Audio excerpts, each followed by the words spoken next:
Hello again, Skinny Media here to give you a little brief update. I've been hearing a lot of people complaining that they couldn't go see Five Nights at Freddy's at the cinema because of the 15 certificate it's received. But many people saying they wish it could be 15A, or perhaps pop over to Belfast Council or the Republic of Ireland where they can legally see it where it's 15A. Under 15s just need adult supervision. So similar to the 12A, but it's got the sort of caveat aspects that you would see with the R rating.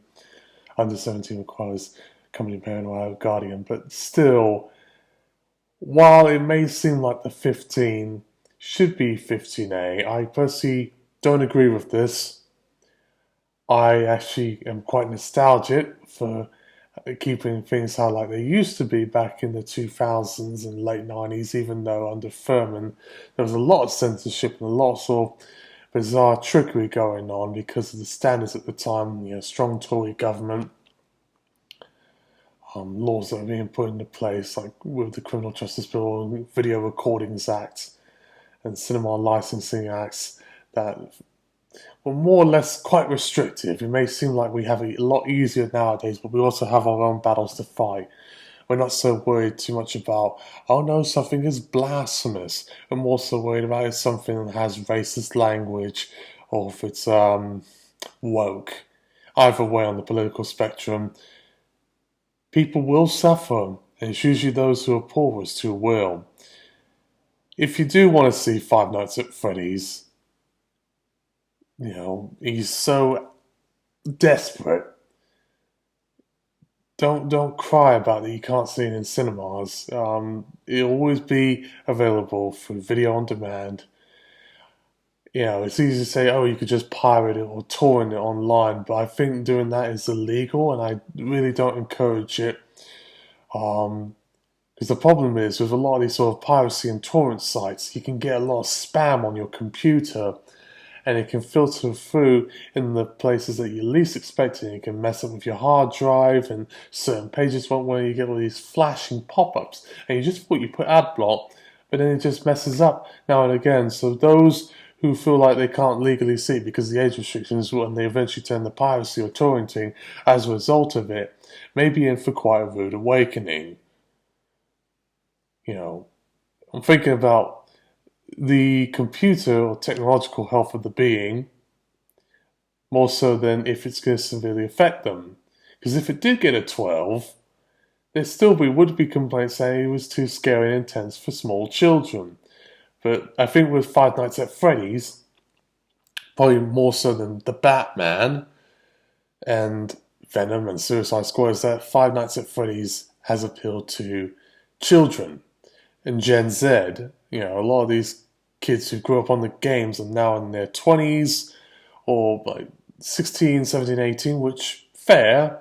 But a lot of young people, who are as young as 10 or 9 or 11 are playing these games, which, in my day sort of goes back to the days where I could watch South Park, but everyone else could. So I can relate to it on quite a bit an aspect, as that young man who was told, you can't watch South Park very long with an uncut. And that was a 15 certificate. You couldn't watch Ghost in the Shell. You couldn't watch Team America World Police. And, when you get to the 18 level, you couldn't watch Fritz the Cat or Perfect Blue. So I know what it's like to be told, nope, not appropriate, or to some extent being turned out through the door. That wasn't really a problem in '07 and '08 when I did see Disturbia and Role Models, and then '09 I saw Watchmen, my first 18 certificate in the cinema. But it does come back to haunt you when push comes to shove. I'll tell you that. It's not fun being told you can't see it because of your age. But don't count on the BBFC trying to do some sort of test pilot thing with the 15A, just like they did with 12A, which used to be known as PG-12, around '02, '01, prior to when Spider-Man came out. And then when Spider-Man did come out, they try, messing around with the ratings for certain councils because they were quite frustrated with dealing with angry parents who were told you can't bring your child to go see this because the 12 was still then you had to be 12. And I finally had the opportunity to see that film when it came out, and I must have been like 9 or something years old.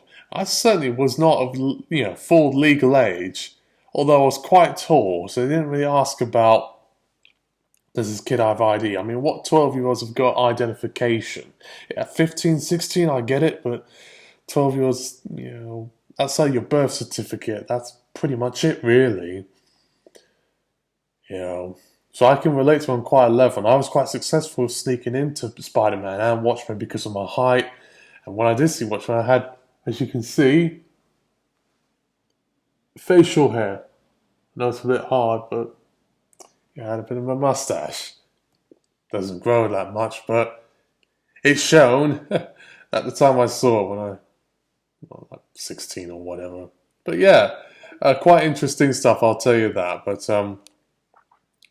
all I can say is stay strong. I wanted to do this video because I'm someone who knows the sort of ins and outs of BBFC policy and film ratings and classification. If you take my word for it, especially with the podcast series I've done called BBFC VMPAA, you'll be better. You can hear Jeremy Jans and Chris Stutman, Dan Moe, and all those fucking idiots for all I care, but I'm much better than them, even though I don't get as much views. Signing off.